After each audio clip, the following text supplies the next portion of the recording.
അടുത്ത 48 മണിക്കൂർ ഈ ഒരു സംഘർഷം ഒരു റീജിയണൽ കോൺഫ്ലിക്റ്റായി നിൽക്കുമോ അതോ വലിയ തോതിലുള്ള നാശനഷ്ടങ്ങൾ വിതയ്ക്കുന്ന കെടുതിയുടെ ഒരു യുദ്ധമായി മാറുമോ എന്ന് തീരുമാനിക്കുന്ന വളരെ ക്രിട്ടിക്കലായിട്ടുള്ള 48 മണിക്കൂറാണിത്.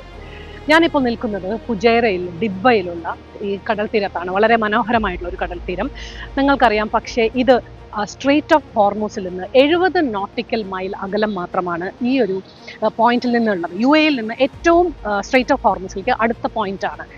ഇപ്പോൾ നടക്കുന്ന ജിയോ പൊളിറ്റിക്കൽ ക്രൈസിസിന്റെ ഒരു ഹൃദയഭാഗത്ത് തന്നെ നിൽക്കുന്ന ഒരു സ്ഥലമാണ് സ്ട്രെയ്റ്റ് ഓഫ് ഹോർമൂസ് എന്ന് നിങ്ങൾക്കറിയാം.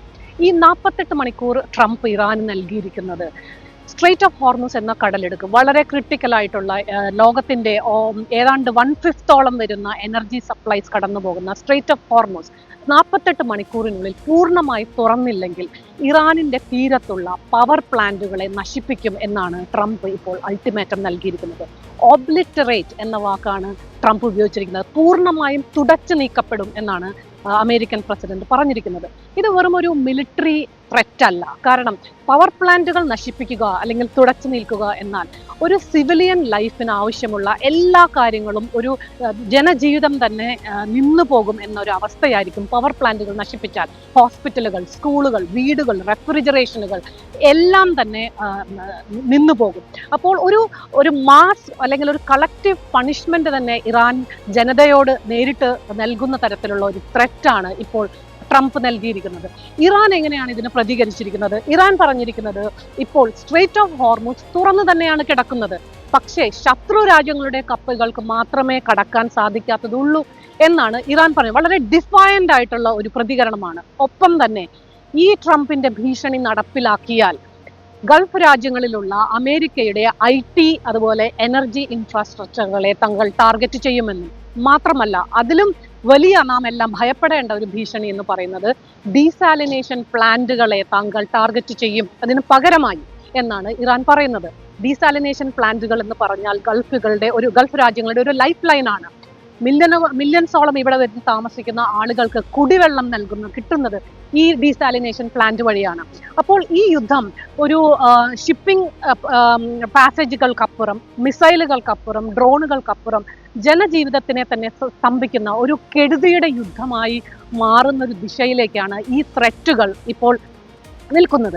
മറ്റൊരു കാര്യം നാം ശ്രദ്ധിക്കേണ്ടത് ട്രംപിൽ നിന്ന് വരുന്ന സ്റ്റേറ്റ്മെന്റുകൾ ശ്രദ്ധിച്ചാൽ വളരെ ഒരു കോൺട്രഡിക്ടറി ആയിട്ടുള്ള പരസ്പര വിരുദ്ധമായിട്ടുള്ള സ്റ്റേറ്റ്മെന്റുകളാണ് വരുന്നത് എന്നുള്ളതും വളരെ ഡേഞ്ചറസ് ആയിട്ടുള്ള ഒരു കാര്യമാണ്. Because nobody can assess what he actually means. കാരണം 2 ദിവസം മുമ്പാണ് ട്രംപ് പറഞ്ഞത് ഈ യുദ്ധം ഞാൻ വൈൻഡ് ഡൗൺ ചെയ്യാൻ, യുദ്ധം തീർക്കാനായി ഞാൻ ഇപ്പോൾ വളരെ almost I am going to wind down the war എന്നാണ് അദ്ദേഹം പറഞ്ഞത്. അപ്പോൾ യുദ്ധം അവസാനിപ്പിക്കാനുള്ള നീക്കത്തിലാണോ എന്ന് നാം സംശയിക്കുന്ന സമയത്താണ് ഇതുപോലെയുള്ള വലിയ തരത്തിലുള്ള ഒരു ത്രെറ്റ് അല്ലെങ്കിൽ ഒരു അൾട്ടിമേറ്റം ട്രംപ് ഇറാനിന് മാത്രമല്ല ഇറാൻ ജനതയ്ക്ക് തന്നെ മുന്നിൽ ഇപ്പോൾ കാഴ്ചവെച്ചിരിക്കുന്നത്. അതേസമയം തന്നെ നാം ഓർക്കേണ്ടത് അദ്ദേഹത്തിന്റെ വാർ സെക്രട്ടറി പീറ്റ് ഹെഗ്സത്ത് $200 ബില്യൺ കോൺഗ്രസിൽ നിന്നും ഒരു യുദ്ധ ഫണ്ടിലേക്ക് ഇപ്പൊ ആവശ്യപ്പെട്ടിട്ടുള്ളത്. അപ്പൊ തീർച്ചയായും നീണ്ടു നിൽക്കുന്ന ഒരു സസ്റ്റെയിൻഡ് ഒരു വലിയ രീതിയിലുള്ള ഒരു മിലിറ്ററി ക്യാമ്പയിൻ തന്നെയാണ് അമേരിക്ക പ്ലാൻ ചെയ്യുന്നത് എന്നുള്ളത് വ്യക്തമാണ്.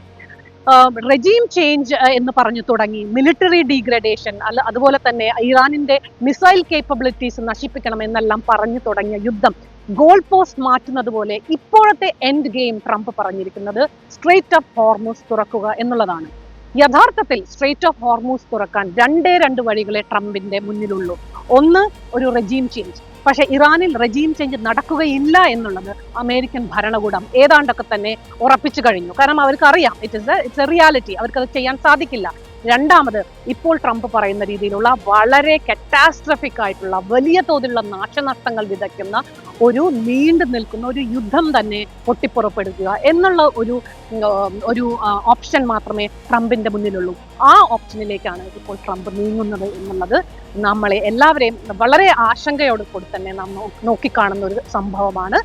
ഇനിയുള്ള 48 മണിക്കൂർ ഈ യുദ്ധത്തിന്റെ ഗതി എന്തായിരിക്കുമെന്ന് let's wait and see. This is Anjana Shankar. You're watching Ask. Thank you. I am reporting from the line that separates the SDF.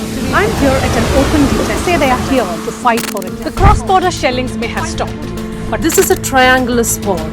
which connects Israel, Lebanon, and Syria. I'm standing in front of one of the Bamiyan